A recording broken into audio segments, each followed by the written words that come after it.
Students, आज की इस वीडियो में हम डेटा को कंसोलिडेट करने वाले हैं। डेटा को कंसोलिडेट करने के लिए हमने यहाँ पर सिनेरियो लिया हुआ है। जैसे यहाँ पे हमारे पास जनवरी की सेल और परचेज की क्वांटिटीज गिवन है। किस पर्टिकुलर पर्सन ने कितनी सेल करी है क्वांटिटीज और कितनी परचेज करी है क्वांटिटीज, वो यहाँ पर सारी गिवन है। सिमिलरली हमें शीट 2 के अंदर फरवरी की पर्टिकुलर पर्सन्स की सेल और परचेज की क्वांटिटीज गिवन है। अब हमें डेटा को कंसोलिडेट करना है। कंसोलिडेट हम थर्ड शीट के अंदर परफॉर्म कर रहे हैं।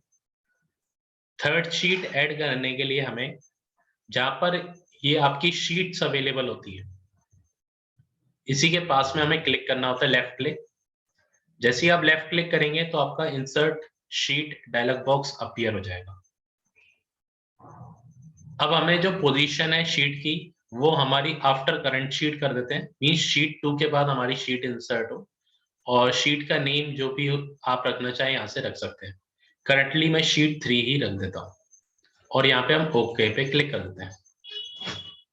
तो हमारी शीट 3 इंसर्ट हो चुकी है। कंसोलिडेट में हमारा क्या एम अचीव हो जाएगा? हम यहाँ पे निकालने वाले हैं total sale and purchase for 2 months. Means जितनी भी क्वांटिटी सेल या फिर परचेज हुई है इन दोनों मंथ्स में, उन सबको हम यहाँ पे निकालना चाह रहे हैं कि 2 मंथ्स को मिलाकर कितनी सेलिंग हुई है और कितनी परचेज हुई है पर्टिकुलर पर्सन्स की। जैसे अगर हम यहाँ पे ध्यान से देखें, अजय की कैलकुलेट करें। जनवरी में अजय की सेल थी 200 और अजय की फरवरी में सेल है 400। फाइनली जब हमारा डेटा कंसोलिडेट होगा तो अजय की हमारी जो सेल आनी चाहिए वो 200 प्लस 400 600 आनी चाहिए। ऐसे ही अगर हम अजय की परचेज की बात करें, जनवरी की 500 और फरवरी की अजय की परचेजिंग की बात करें 200, 500 प्लस 200 इज 700। अजय की टोटल परचेजिंग 2 मंथ्स की होनी चाहिए 700। इस तरीके से हम डेटा को कंसोलिडेट करने वाले हैं। जो रिकॉर्ड्स यूनिक है, जैसे पंकज की केवल जनवरी की डिटेल्स हैं और फरवरी में पंकज की कोई भी डिटेल्स नहीं है। तो शीट 3 में केवल पंकज की जो डिटेल्स हैं वही आने वाली हैं। ओके, चलिए इसे परफॉर्म करके देखते हैं। इसे परफॉर्म करने के लिए हमें डेटा मेन्यू पे क्लिक करना होता है। यहां पर हमें ऑप्शन मिलता है कंसोलिडेट का। जैसे हम कंसोलिडेट पे क्लिक करेंगे तो हमारा कंसोलिडेट डायलॉग बॉक्स अपीयर हो जाएगा। ये कुछ कंसोलिडेट रेंजेस हैं जो पहले से ही ऐड हो रखी, इन्हें हम डिलीट कर देते हैं। जैसे इसे डिलीट करना है तो इसे सेलेक्ट कर लिया और डिलीट पे क्लिक कर दिया, इसे भी सेलेक्ट कर लिया और डिलीट पे क्लिक कर दिया। अब कंसोलिडेट करने के लिए हमें सबसे पहले डेटा रेंज को सेलेक्ट करना होता है।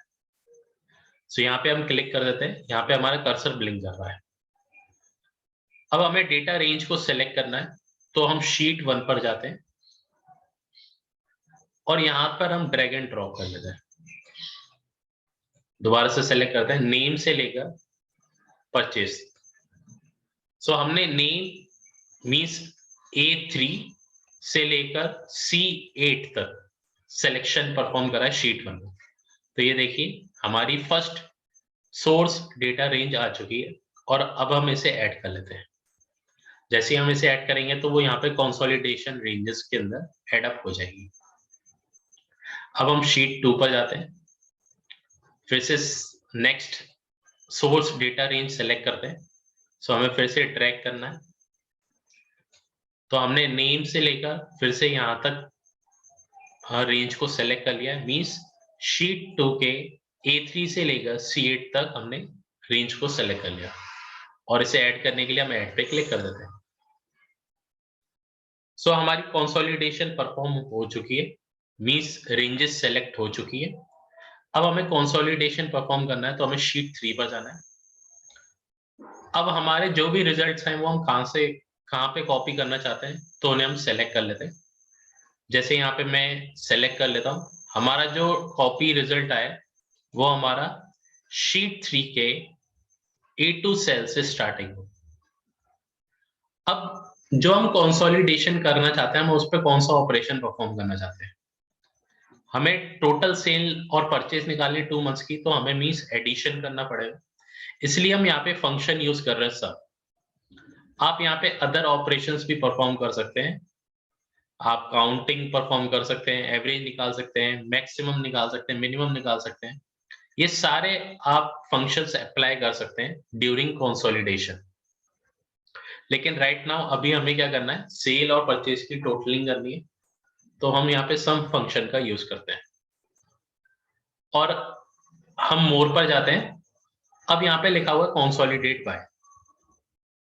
अभी मैं करंटली दोनों ही लेबल्स सेलेक्ट कर लेता हूँ, रो लेबल्स भी और कॉलम लेबल्स भी, और यहाँ पे हम लिंक टू सोर्स डेटा को भी टिक कर देते हैं। लिंक टू सोर्स डेटा को टिक करने के पीछे रीजन ये है कि अगर आपकी जो शीट 1 और शीट 2 में अगर डेटा चेंजेस हो तो शीट 3 के अंदर ऑटोमेटिकली आपका रिफ्लेक्ट हो जाए, चेंजेस रिफ्लेक्ट हो जाए। इसलिए हमने लिंकिंग को सेलेक्ट करा हुआ है, चेक करा हुआ है, और अब हम ओके पे क्लिक कर देते हैं। सो अगर आप यहाँ पे ध्यान से देखें, हमारे कॉलम हेडर्स भी आ गए, कॉलम लेबल्स भी आ गए, और हमारे रो लेबल्स भी आ गए। अगर आप ध्यान से देखें, अजय की दोनों मंथ्स की सेल कितनी हुई है, 600, और परचेजिंग कितनी हुई है, 700। सिमिलरली नीरज की दोनों मंथ्स की सेल 900 और परचेजिंग हुई है 300। एक बार काउंटिंग करके देख लेते हैं। शीट 1, नीरज की सेल हुई है जनवरी में 300 और नीरज की फरवरी में सेल हुई है 600, सो टोटल इज 900। तो शीट 3 के अंदर हमारा ये डेटा आ चुका है। पंकज की देखते हैं, पंकज का केवल जनवरी में ही रिकॉर्ड था 600 सेल एंड 300 परचेज, और शीट 2 के अंदर पंकज का कोई भी रिकॉर्ड नहीं था, सो पंकज का केवल 600 और 300 एज इट इज आया। सो आई होप आप लोगों को समझ में आया होगा कि हमने कैसे कंसोलिडेशन परफॉर्म करा है। अब ये दोनों लेबल्स इसलिए आए हैं, मींस जो आपके कॉलम लेबल्स हैं और रो लेबल्स हैं, ये इसलिए आए हैं क्योंकि हमने जब मोर पे क्लिक करा था और हमने दोनों लेबल्स को सेलेक्ट करा हुआ था, इसलिए हमारे कॉलम लेबल्स और रो लेबल्स दोनों आए। अगर केवल और केवल आप रो लेबल्स पे टिक करेंगे तो आपके रो के लेबल्स आएंगे, कॉलम लेबल्स नहीं आएंगे। सो इसे परफॉर्म करके देखते हैं। सो फिर से हम डेटा पर गए, कंसोलिडेट पर गए, हमें सेम रेंजेस पर कंसोलिडेशन परफॉर्म करनी है, सो हम उसमें कोई भी चेंज नहीं कर रहे। हमारा जो कॉपी टू रिजल्ट है वो अब हमारा A20 से आया, लेकिन अब हम मोर पे जाके केवल और केवल रो लेबल्स को ही शो करना चाहते हैं, तो हम रो लेबल्स को टिक कर लेते हैं और ओके पे क्लिक कर देते हैं। तो आप ध्यान से देखिए, केवल और केवल हमारे रो लेबल्स ही शो हो रहे हैं। सिमिलरली अगर आप कॉलम लेबल्स को सेलेक्ट करेंगे, सो अब मैं यहाँ पे रो लेबल्स से अनटिक कर देता हूँ और कॉलम लेबल्स पे टिक कर देता हूँ, और हमारे जो कॉपीड रिजल्ट हो वो हमारा A38 से आना चाहिए, और यहाँ पर हम ओके पे क्लिक कर देते हैं। सो अब हमारे currently only and only column labels ही शो होंगे, और अगर आपको दोनों ही शो करते हैं, column labels as well as row labels, तो आप दोनों पे टिक कर सकते हैं।